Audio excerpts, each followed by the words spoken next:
내가 십자가를 지고 따라가기 원하니 항상 함께하여 주소서. 길이 멀고 어두워서 나의 발이 상하여도 주를 항상 따라가니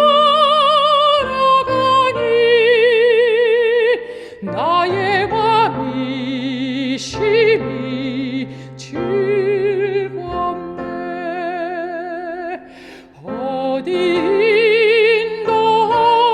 인도하시든지 내가 십자가를 지고 따라가기 원하니 항상 함께하여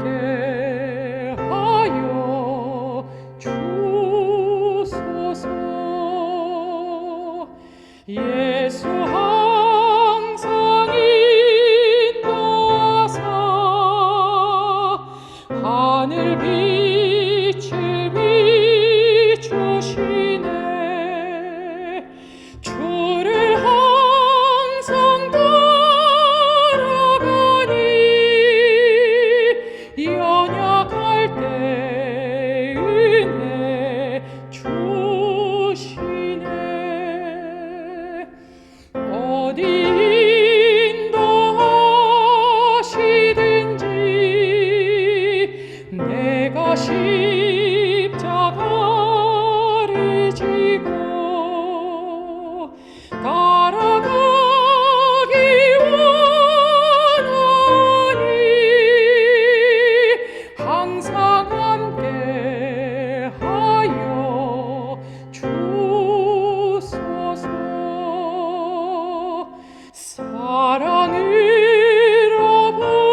예수님을 닮아가는 제자의 삶.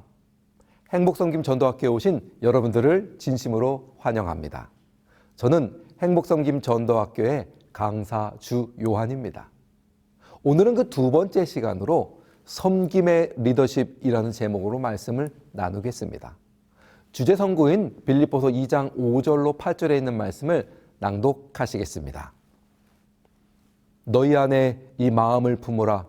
곧 그리스도 예수의 마음이니 그는 근본 하나님의 본체시나 하나님과 동등됨으로 취할 것으로 여기지 아니하시고 오히려 자기를 비워 종의 형체를 가지사 사람들과 같이 되셨고 사람의 모양으로 나타나사 자기를 낮추시고 죽기까지 복종하셨으니 곧 십자가에 죽으심이라. 아멘. 어느 학교에 전학을 온 학생이 교탁을 탁 치더니 외쳤습니다. 누가 이 반 짱이야? 저쪽 구석에 앉아있던 한 학생이 질세라 더 큰 목소리로 말했습니다. 나다! 그러자 학생이 말했죠. 그 다음은 누구야? 저 중간쯤에 앉아있던 한 학생이 말했습니다. 나다! 그 다음은 누구야? 교실은 조용했습니다. 그러자 전 학생이 말했습니다. 그럼 난 넘버 3야! 여러분, 세상을 살아가다 보면 누구나 다 대장이 되기를 원합니다. 이 대장으로 군림하면서 목표를 향해서 나아갈 수 있기 때문입니다. 하지만 모든 대장이 좋은 리더는 아닙니다. 물론 참된 리더는 대장처럼 확실한 목표가 있기는 해야 합니다. 그러나 그것이 다는 아닙니다. 여러분, 그림에 보시면 보스가 책상 위에 앉아서 사람들을 일을 시키고 있는 모습이 있습니다. 대장처럼 군림하며 목표를 향해서 나아가게 하는 그런 리더가 있습니다. 그러나 참된 리더는 대장처럼 확실한 목표도 있지만 어느 누구보다도 앞장서서 땀 흘리는 사람이 되어야 합니다. 보시는 그림에서 리더는 모든 무리들의 맨 앞에 서서 앞을 가르치며 목표를 지도하며 함께 땀 흘리는 모습을 볼 수 있기 때문에 그렇습니다. 그러므로 지도자는 대장과 솔선수범인 이 모본이 함께 될 때에 진짜 지도자가 될 수 있습니다. 이러한 참된 리더십의 모본이 예수님이십니다. 예수님께서는 우리에게 보여주셨는데요. 그 보여주신 리더십이 바로 섬김의 리더십을 보여주셨습니다. 빌립보서 2장 5절에 기록되어 있기를 너희 안에 이 마음을 품어라 곧 그리스도 예수의 마음이니 말씀하셨습니다.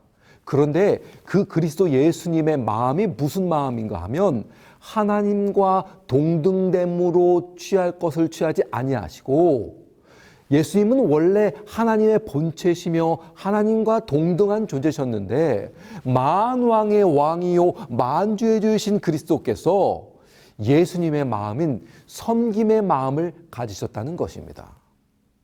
그런데 이 세상에는 군림하는 왕과 같은 보스 스타일의 리더가 판을 칩니다.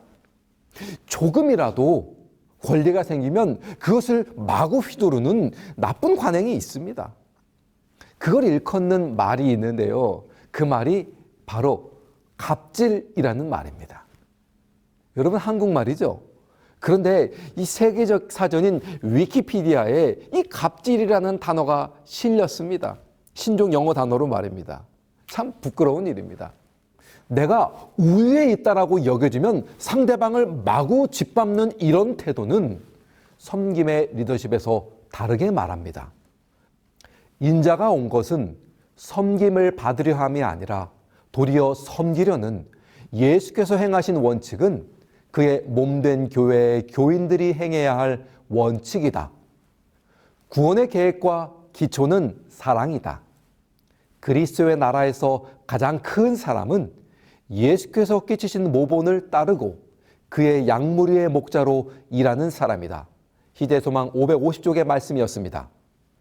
섬긴다는 말은 형식적인 봉사를 넘어서서 그 중심에 하나님과 이웃을 향한 깊은 사랑이 내재되어 있어야 합니다. 어떻게 그것을 알 수 있을까요? 마태복음 25장 40절에는 임금에게 대하여 이르시되 내가 진실로 진실로 너희에게 이르노니 너희가 여기 내 형제 중에 지극히 작은 자 하나에게 한 것이 곧 내게 대해 한 것이라고 말씀하셨습니다. 아, 그렇구나. 이 섬김의 리더십은 내 형제, 내 이웃들, 내 가족들 중에서 특별히 지극히 작은 자 하나에게 한 것이 섬김이라는 것을 알 수 있다라고 보여주는 것입니다. 이것은 우리가 과학 시간에 이 산성과 알칼리성을 측정하는 리트머스 시험지 해본 적 있으시죠? 그 실험을 해보면 말입니다. 푸른색 위에다가 액체를 떨궜을 때 빨간색으로 변하면 아, 이것이 산성이구나. 이 빨간색 리트머스 시험지에다 액체를 떨궜더니 이 푸른색으로 변하면 아, 이것이 알칼리성이구나 라고 알 수 있는 것처럼 말입니다. 우리가 하나님을 향하여 어떤 자세를 가졌는지는 우리 중에 지극히 작은 자 하나에게 어떻게 대하고 그들을 어떻게 돌보는가를 보면 그 속에서 드러난다는 것입니다. 지극히 작은 자를 섬기고 사랑하면 하나님을 사랑하는 것이라고 확인되는 것입니다.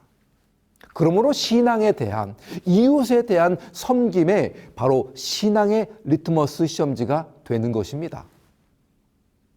예수님은 모든 피조물로부터 섬김을 받으시던 하늘의 왕이셨습니다. 그런데 주님은 사람들을 섬기러 이 땅에 오셨습니다. 그리고 종이 되어 사람들을 섬기셨는데 심지어 자신을 낮춰 십자가에 죽기까지 복종하셨습니다. 이것이야말로 섬김의 리더십이고 이것이 우리가 따라가야 할 길인 것입니다. 두 번째는 섬김의 비전입니다.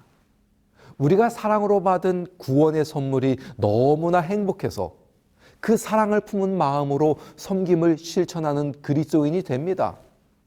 그러면 하늘과 땅과 바다에 있는 모든 자들이 우리의 삶을 보고 와, 저 사람은 진짜 그리스도인이다 라고 하면서 예수님의 이름에 무릎을 꿇고 주님이라 시인하시면서 하나님께 영광을 돌리게 되는 것, 이것이 전도이고 이것이 영혼 구원입니다. 섬김은 영혼 구원을 위해 비전을 가지는 것입니다. 다른 사람을 그대 자신보다 더 낮게 여기는 태도를 키워라. 자아에 덜 만족하고 자아를 덜 신뢰하며 인내와 참음과 형제 사랑을 간직하라. 실수하는 자들을 돕기 위해 준비하고 연약한 자들을 향해 불쌍히 여김과 부드러운 동정심을 가져라. 교회증언 사권 133쪽의 말씀입니다. 이것이 섬김의 비전입니다. 그렇다면 누가 이 일을 할 것인가? 전도는 목사님들이나 장로님들이나 혹은 집사님들이 하는 일이라고 생각하시나요? 나는 나이가 너무 어리고 연소해서, 나는 나이가 너무 많아서, 저는 말자간이 없는 사람이라서, 아이고, 저는 뭐 성경에 대해서 아는 것이 없어서 못한다라고 생각하시나요? 예수 그리스도께서는 마태복음 20장 26절과 27절에서 이렇게 말씀하셨습니다. 누구든지 모든 신자들을 섬김의 삶으로 초청하고 있습니다.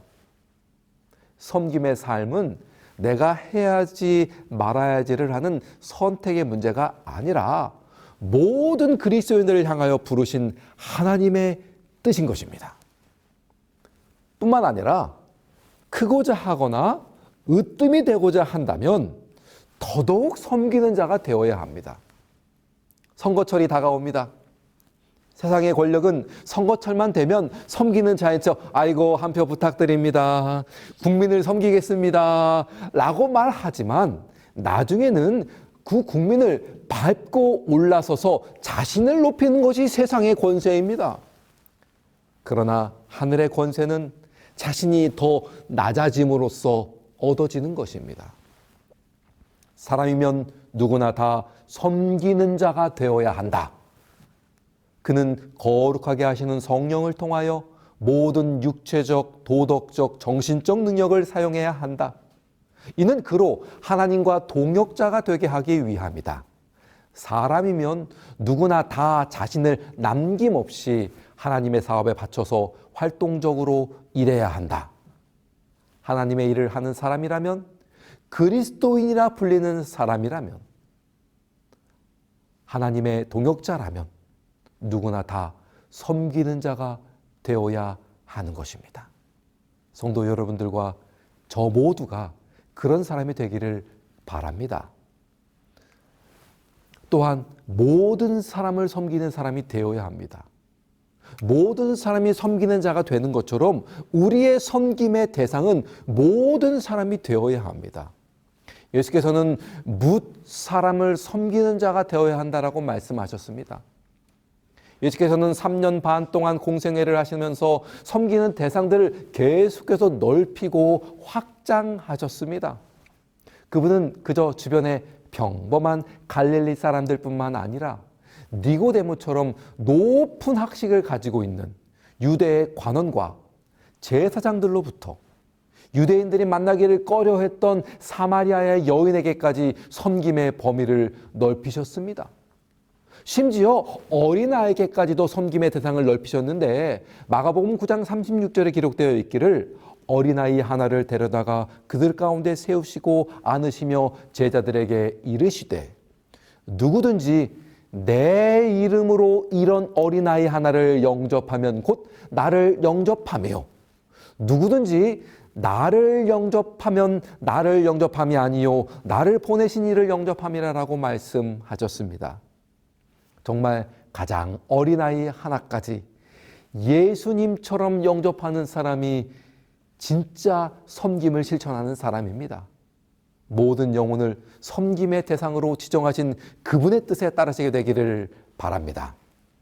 시대의 소망 638쪽에는 기록하기를 하늘의 천사들은 온 세상 구석구석으로 다니면서 슬퍼하는 자들을 위로하고 위험에 빠진 자들을 보호하며 사람들의 마음을 그리스도께 바치도록 노력하고 있다. 한 사람이라도 소홀히 취급되거나 지나쳐 버린 바 되지 않는다. 하나님께서는 사람들을 편애하지 않으시고 그분이 창조하신 모든 영혼을 똑같이 돌보신다. 우리가 섬겨야 할 대상은 오늘 하루 우리의 삶에서 스쳐가는 세상의 모든 영혼들임을 기억하시기 바랍니다. 높은 자나 낮은 자나 가리지 말고 말입니다. 그렇다면 우리는 어떻게 섬길 것인가? 사랑과 겸손은 섬김의 기본 원칙입니다. 빌립보서 2장 2절부터 기록되어 있기를 마음을 같이하여 사랑을 가지고 오직 겸손한 마음으로 각각 자기보다 남을 낮게 여기는 사랑과 겸손의 정신으로 섬겨야 합니다. 예수께서는 그러한 모본으로 제자들의 발을 씻기심을 보여주셨습니다. 발을 씻기심은 사랑과 겸손의 표현이었습니다. 여러분, 세상에서 다른 사람들과 손을 잡고 악수하는 것까지는 할 수 있겠지만 발을 잡고 악수하라면 가능하시겠습니까? 냄새나고 더러운 그 발. 그러나 예수께서는 그러한 예식을 하심으로 그 사랑을 경험한 제자들이 교회를 섬기는 신실한 종이 되었음을 기억하시기 바랍니다. 우리도 그런 경험을 하기를 원합니다. 우리의 삶 속에서 저와 여러분들에게 예수님께서 보여주신 그 겸손의 모본을 만왕의 왕이고 만주의 주 되시는 주님께서 우리에게 친히 오셔서 우리의 냄새나고 더러운 발을 씻기셨던 것처럼 주변에 냄새나고 더럽고 어렵고 꺼려지는 그곳에서라도 예수님께서 보여주신 모본과 섬김의 리더십을 따르는 그리스도인으로서 저와 여러분이 함께 하시게 되기를 소망합니다.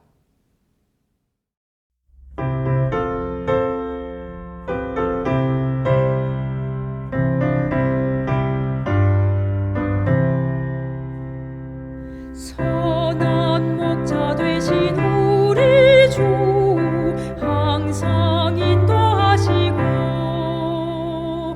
방초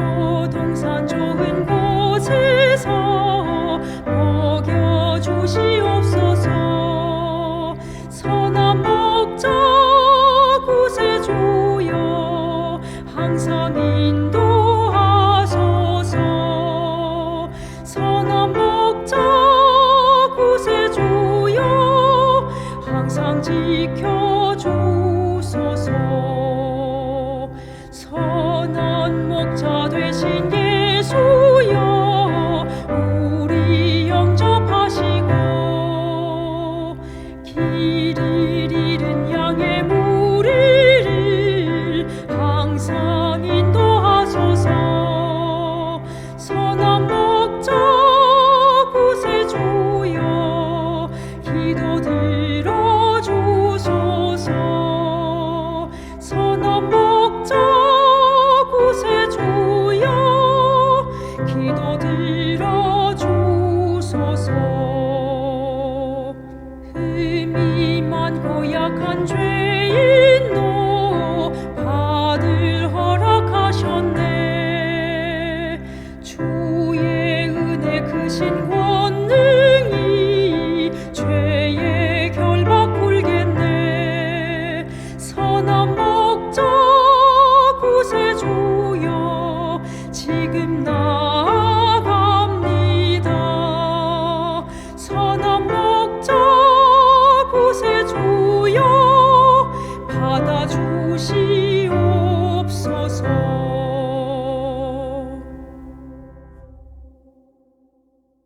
사랑과 자비가 많은 하늘아버지시여, 오늘 저희에게 섬김의 리더십에 대하여 말씀을 나누게 하시니 감사합니다.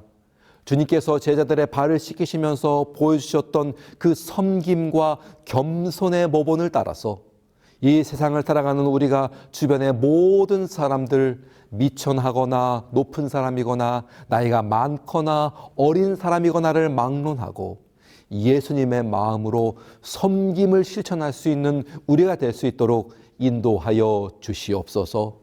이 자리에 참석한 모든 이들에게 주님의 놀라운 축복이 함께하여 주시옵시기를 예수님의 이름으로 간절히 기도하옵나이다. 아멘.